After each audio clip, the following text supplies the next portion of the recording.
Hi, Kim! Ayan! Hello! Oh my God! Grabe! Wow! Kim, pasalamat ko sa kanilang lahat. Hi! Teka lang! May tanong ako! Out muna daw? Teka, may tanong ako! Gusto niyo ba akong kumanta? Dahil dyan, umatras muna tayo! Si Kim na po nagsasalita, umayos na Kasi kayo. marami po yung mga nasasaktan. Upo po tayo, bibigyan ko kayo ng kanta. Magandang kanta. Cut muna, pasok muna natin si Kim.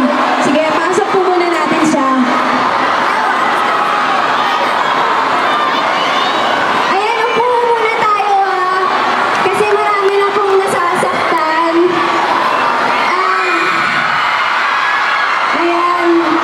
Kakantahan ko po kayo kasi syempre natutuwa ako na nandito kayong lahat.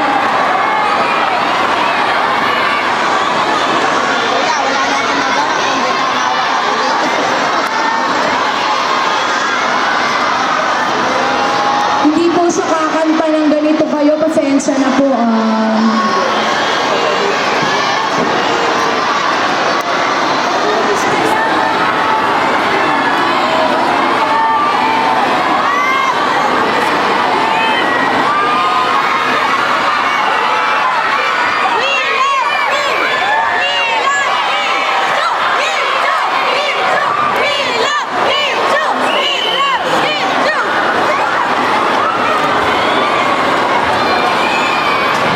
Ayan, wag na lang daw po ako kumanta. Sayang naman. Sayang naman kasi nagkakagulo na po.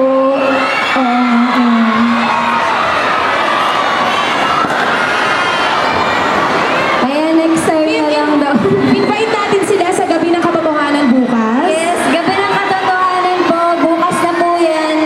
And sana mapanood niyo po yun. And simula Monday ang bukto na muna ang inakapatid anak. Bukas po ng gabi malalaman na ni Celine ang buong katotohanan. And syempre, gusto ko po magpasalamat sa lahat ng mga fans na nandito ngayon. Thank you. Okay, Kim Chu! Guys, maraming salamat. Sinira mo yung balon ko.